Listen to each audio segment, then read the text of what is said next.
ಇನ್ನು ಮುಡಾ ಹಗರಣಕ್ಕೆ ಸಂಬಂಧಿಸಿದಂತೆ ಇದು ಮಹಾ ಎಕ್ಸ್ಕ್ಲೂಸಿವ್ ಆದಂತಹ ಸುದ್ದಿ. ಇದು ಏಷ್ಯಾನೆಟ್ ಸುವರ್ಣ ನ್ಯೂಸ್ ನಲ್ಲಿ ಮುಡಾ ಹಗರಣದ ಬಿಗ್ ಅಪ್ಡೇಟ್.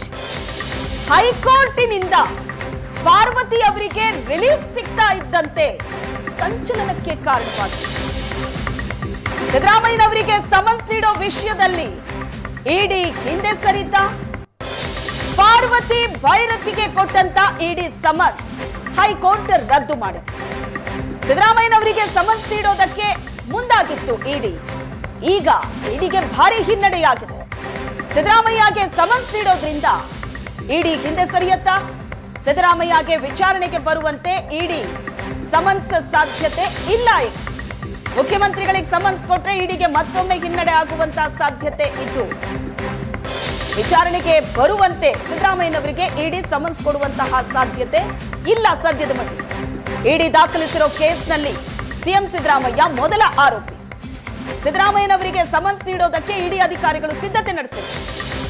ಅದಕ್ಕೂ ಮುಂಚೆ ಪ್ರಕರಣದ ಎರಡನೇ ಆರೋಪಿ ಸಿದ್ದರಾಮಯ್ಯನವರ ಪತ್ನಿ ಪಾರ್ವತಿಗೆ ಸಮನ್ಸ್ ಅನ್ನ ಇಡಿ ನೀಡಿತು. ಅದನ್ನ ಪ್ರಶ್ನಿಸಿ ಸಿದ್ದರಾಮಯ್ಯನವರ ಪತ್ನಿ ಪಾರ್ವತಿ ಹೈಕೋರ್ಟ್ ಮೆಟ್ಟಿಲತ್ತಿದ್ರು, ಅರ್ಜಿ ಹಾಕಿದ್ರು. ಅದರ ಆದೇಶ ನಿನ್ನೆ ಹೊರಬಿದ್ದಿದೆ. ಸಮನ್ಸ್ ರದ್ದಾಗಿದೆ. ಹಾಗಾಗಿ ಸಿದ್ದರಾಮಯ್ಯನವರಿಗೆ ಸಮನ್ಸ್ ಕೊಡೋದಕ್ಕೇನು ರೆಡಿಯಾಗಿತ್ತು ಇಡಿ. ಈಗ ಇಡಿಗೆ ಬಹಳ ದೊಡ್ಡ ಹಿನ್ನಡೆಯಾಗಿದೆ. ಪಾರ್ವತಿ ವಿರುದ್ಧ ಇಡಿ ದಾಖಲಿಸಿದ್ದ ಇಸಿಐಆರ್ ಅನ್ನೇ ಹೈಕೋರ್ಟ್ ರದ್ದು ಮಾಡಿದೆ. 14 ಸೈಟ್ ಲಾಭ ಪಡೆದಂತ ಆರೋಪವನ್ನ ಹೊತ್ತಿದ್ದ ಪಾರ್ವತಿ ವಿರುದ್ಧದ ಕೇಸ್ ರದ್ದಾಗಿದೆ. ಸಿಎಂ ವಿರುದ್ಧದ ತನಿಖೆ ವಿಷಯದಲ್ಲೂ ಇಡಿ ಅಧಿಕಾರಿಗಳಿಗೆ ಹಿನ್ನಡೆಯಾಗುವಂತ ಭೀತಿ ಎದುರಾಗಿದೆ. ಹಾಗಾಗಿ ಸಿದ್ದರಾಮಯ್ಯನವರಿಗೆ ಇಡಿ ಸಮನ್ಸ್ ನೀಡೋದಕ್ಕೆ ಮುಂದಾಗೋದಿಲ್ವಾ? ಎಲ್ಲ ತಯಾರಿ ನಡೆಸಿತ್ತು. ಪ್ರಕರಣದ ಮೊದಲ ಆರೋಪಿಯೇ ಸಿದ್ದರಾಮಯ್ಯನವರು, ಎರಡನೇ ಆರೋಪಿ ಅವರ ಪತ್ನಿ ಪಾರ್ವತಿ. ಮೊದಲಿಗೆ ಎರಡನೇ ಆರೋಪಿಗೆ ಇಡಿ ಸಮನ್ಸ್ ಕೊಟ್ಟಿದ್ರು. ಅದನ್ನ ಪ್ರಶ್ನಿಸಿ ಪಾರ್ವತಿಯವರು ಹೈಕೋರ್ಟ್ ಮೆಟ್ಟಿಲತ್ತಿದ್ರು. ಅದರ ಆದೇಶ ಹೊರಬಿದ್ದಿದೆ. ಸಮನ್ಸ್ ರದ್ದಾಗಿದೆ. ವಿಚಾರಣೆಗೆ ಕರೆಯುವಂತಿಲ್ಲ, ಸಮನ್ಸ್ ನೀಡುವಂತಿಲ್ಲ ಅಂತ. ಹಾಗಾಗಿ ಇದು ಇಡಿಗೆ ಬಹಳ ದೊಡ್ಡ ಹಿನ್ನಡೆ.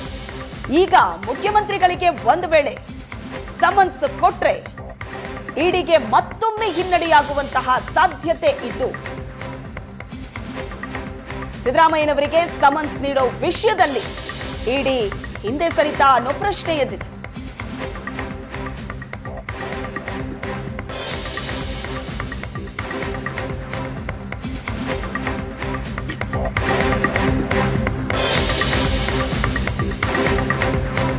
ಏನು